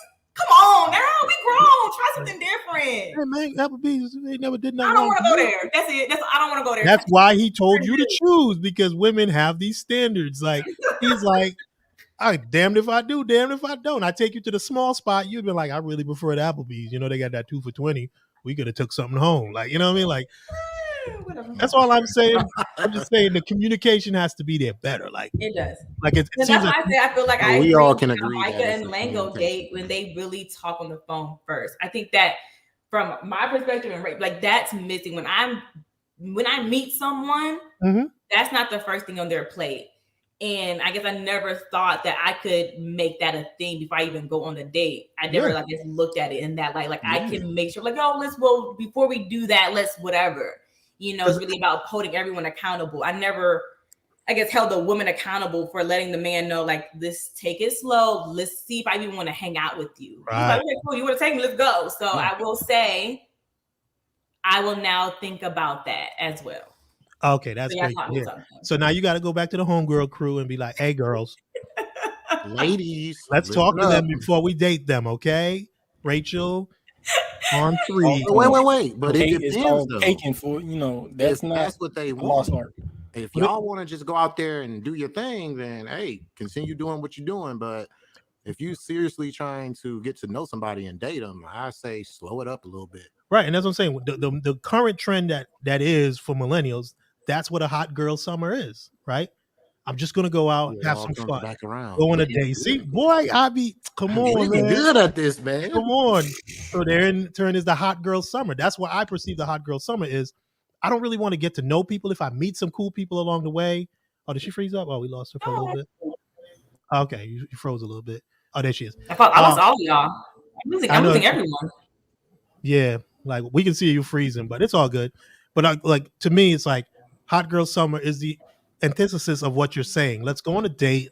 I'm gonna meet you. It's just about free and clear. Let's just have some fun. But if you're literally seriously trying to date to find you someone, you have to put a little bit. There has to be some kind of pattern. Let's say some rules of engagement. The first rule should be like, let me get to know you before I thrust myself and my energy into your presence. With my girl Rizzy, I had to use the word energy. See how I did it, Micah? Call back. I know. Call I hear you. back, baby. You know what I'm saying? Before I put my energy out there for you, you know what I'm saying? Like, I got to get to know you. Let me know if this is worth my time going out. This is worth me getting some food with you, because just the fact that, we have to be honest. There's a lot of lying ass men out there. So you go out on a date with mad dudes, boom, boom, just going on dates. But for you, it's just discovery. For them, it turns into you talk to the wrong one. Next minute, like, yeah, I went out with her, and then the rumors start. And it's unfair in this world, male female dynamic. But I feel like from now on, I mean, in my opinion, you still got to get to know the person before we step to that go on a dates phase or stage, because that kind of lets you know where the relationship is going to go from the beginning. If I'm only going to get to know you on the first date, chances are we're not going to have much to discuss about. It's like 50-50. It's going to be no, yes. It's no like, hey, let's do this again. Let's see what else. You know what I'm saying? If you have a Mm-hmm. bad first date, it's over because you don't really know them. They might say something, or you find out a belief that they have is not one of yours. But you could have found that on the phone and been like, all right. And then you'd be like, you know what? Thank you. We can be friends. Dudes hate hearing that. And I sure you guys love saying that. So that's just my opinion when it comes to things. Like maybe talk first before we go approach for love. You know what I'm saying? Can I get an agreement on that? Like, I agree. I definitely agree. If I you're don't looking for something serious and you're looking, to I guess date one person and grow, then I definitely say that is some advice you should take. But if you're not looking for that, then no, don't take that advice. wow. If you want to just hang out and go on dates, then then what's the Right. point? I mean, and I think to me that's because of like shows like Sex in the City and all those. Like they show it romanticized dating where people were just running from cool restaurant to cool restaurant. Maybe I'm showing my age, but it became a, you know what I'm saying, like every TV show, like they were going on dates. You never heard Mhm. that they spoke to this person. It was like, oh, they ran into him in this episode, and next thing you know, on a Saturday night they're going out to this fancy dinner. And Mhm. regardless how silly it may seem, a lot of people are influenced by that. Like if your dating advice Yeah. comes from what you see and what you hear, it's most likely you're gonna keep doing the same thing, repeating the same cycle and having the same bad habits. You know what I mean? I'm not saying I was better or my generation was any better. We were worse.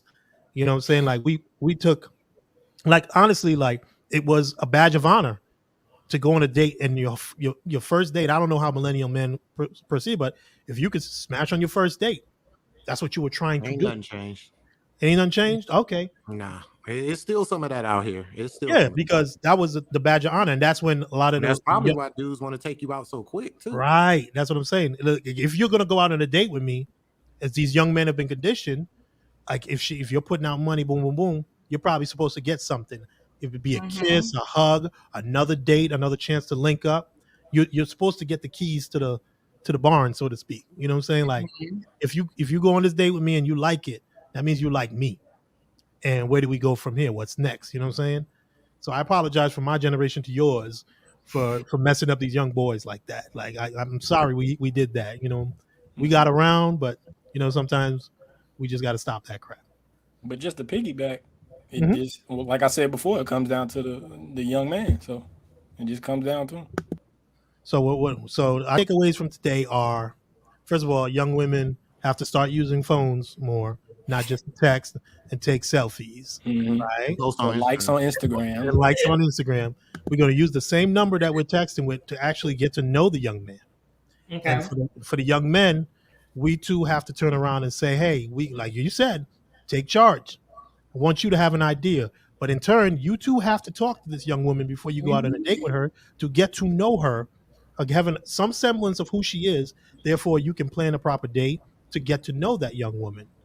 Can we agree on that, Atara? We agree on that. You You can- agree? does Rachel agree with that? What does Rach. Rachel have? She agrees. She Okay. agrees. So the biggest thing that we've learned is the most important thing is communication. Communication. Let's get to know each other before we go out there and hate each other. You know what I'm saying? I've never realized the importance of the talking stage until this conversation. So this Right. conversation alone See, has Mango. opened my eyes. That sounds so Yeah. bad. But this conversation has We are here to learn. We for are here to me, learn. talking and dating was the same thing because it was the same thing. Like my first date with you is me talking to you. No, like dating, No. like it Mike. really gotta earn showed it. how important talking and I'm talking to this person, what that No. really means, what that actually means. And so I really I value this conversation because I When never when I would've talking never. in my time, you were talking to a girl literally meant when I was in high school. Oh yeah, I'm talking to Shorty.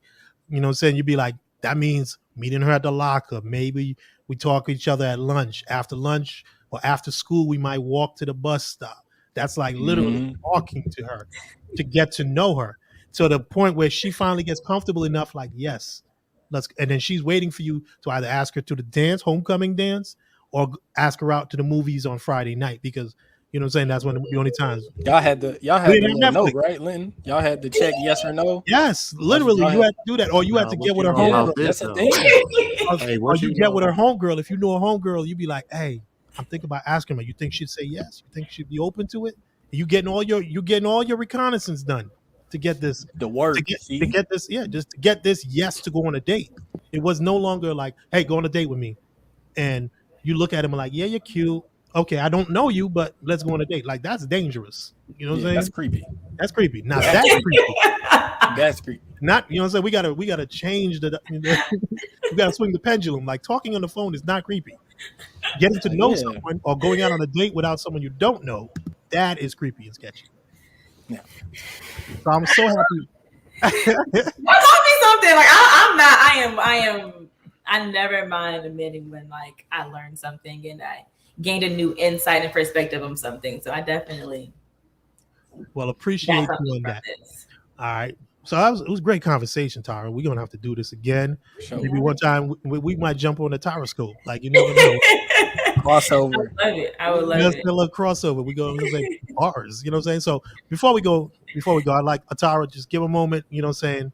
Thank you again for doing the podcast with us today and joining us. It's a good conversation. Like just like that, almost 2 hours have gone by. I know. We've gotten to the root of solving dating in the millennial era. Communication, people. Let's just talk to each other, get to know each other before we waste money on dates and waste each other's time. And that love does not happen in a year. That's all. But Atara, tell us about the Taroscope podcast and where we can find it and when is it on? Oh goodness, that's a lot right there. Uh-huh. So my old episodes are, like you said, on every platform. Apple Podcast, Google, Amazon, iHeartRadio, if that's like your thing, I don't know. Then you can go directly to my website that he showed at the beginning, which is just tarscope.com. It has every single episode. It has a cute little about me and all that good jazz. Mm-hmm. As for up and coming episodes, I'm not quite sure yet. I might join like this podcast network and revamp kind of some things and work on the technical side, because this streaming and all of that and that is not my forte. I am a talker. I am a creative, but the tech part is a world that's outside of my own. Me and Michael talk. We can that talk part. But if you follow me on Instagram, which is tarscope_, then when it is time for that to come out, then you will be automatically notified. That is pretty dope. Yeah. Definitely go check out her past episodes. They're very intriguing. Did you have video as well? I used to remember seeing some video clips. You didn't do the whole thing. No, I didn't do video like that put out like on YouTube or anything. They're just like clips for clips. I remember that. I just wanted to make sure. But yeah, you got about, I want to say like 3 episodes. Yeah, 3 seasons, 40 something episodes. That's real dope. So yeah. They'll make you laugh. They'll make you think. They'll make you think. And that's where I got a lot of my. And that's where I got a lot of my topics. Like I went through your catalog and I was looking at the certain topics and I was like, oh, let's go through this. But so everybody check her out, thetaroscope.com and Taroscope_ on IG. And also DC the Misfit, let people know where they can find you in the social media. Instagram, Twitter _1LDC. One half of the Super Weapon podcast. We talk about video games, gaming culture, and stuff of that nature. And we are also on all DSPs, Apple, Google, wherever you want to listen to your podcast. What's the DSP? You find us there. I see Atara looking. What's a DSP? Atara looking like DSP. Bro, digital service provider, baby. And I just want to say, I just want to give a shout out to Atara. I remember when she first started her podcast. Yep. We were still in the stages of thinking about one. We just didn't know what we wanted to do. So it was also inspirational for us to see someone we know personally jump into that water, because we didn't know anything either. So like we kind of just got a mic and jumped on and did our thing. So, I've always been watching you like in the background, we might communicate a little bit. I'd poke fun at her or whatever, but always, I'm glad to see you out there doing your thing, man. It's good to have, your peer group into the things that you're in, because it helps motivate me to tighten up on what I'm doing. So shout out to you. Thanks, Linton and Micah, for having me again. Appreciate you guys. And Definitely, this I gonna had be fun with this conversation, man. I learned some things, so hopefully I won't be single for too long. I'm gonna try some things. Hang in there, brother. Hang in there. Hang in there, brother. Be strong. don't take them to Applebee's and you'll be good. Yeah. Well, someone might like Applebee's, so I can't speak for them. But like you said, talk to them first, and then you'll find out if they like it. Some of them might like Applebee's. So if you want to deal with them, not they, but them, Yeah. they like SDK. It did come off like that. Oh, geez. Yes, it did. It did. Hey. Yeah, man. That's pretty dope, man. Appreciate all DSPs. Thank you. Shout out to Darius Johnson, the other half of the Super Weapon Podcast. Definitely check them out. Mike, any shout outs before we head out? No, none come to mind right now. Yeah, I'm just happy I learned what Hot Girl Summer is finally. Because everything makes sense now. Everything makes sense. A Hot Girl Summer makes sense. We ain't gonna be single for long. Yeah, I know what hot I guess hope. There's hope. There's hope out there for y'all. All right. Well, thank you for joining the Inside Out Podcast. You can check us out on IG at the Inside Out Podcast, Inside_Out Podcast. Also, check us out on Twitter, L Felix Media, and on Facebook, the Inside Out Podcast. And we also stream on Twitch under L Felix Media. I don't like Twitch that much. Somebody tried to send one of those hate streams to me, Lango. One time was broadcasting. Yeah. Darius was telling me they tried to hate raid you. Yeah, I saw that. It's still a thing. It's still happening, unfortunately. Yeah, I had to dead that real quick. Like, nah, B, you ain't gonna do that to me. I ain't the one. I don't know. Good. Do that stuff. But I'd like to thank everybody for joining us today, especially our guest Tara Johnson, aka the Tara Scope, doing a phenomenal work out there. Continuing blessing. Thank you. You know what I'm saying? Full disclosure again, we know Tara, but it's to see your growth. It's amazing. I applaud you for all the things you're doing. Continued blessings and continued success. Super Weapon Podcast. Check them out. Check out Mike and myself next Saturday. We're going to be putting our promo who we have as a guest next week. And also we'll do a restream of this probably tomorrow around maybe 6, 7 p.m. You'll see the info coming out. So I want to thank everybody for joining us, and we'll see you next time. Peace. Bye.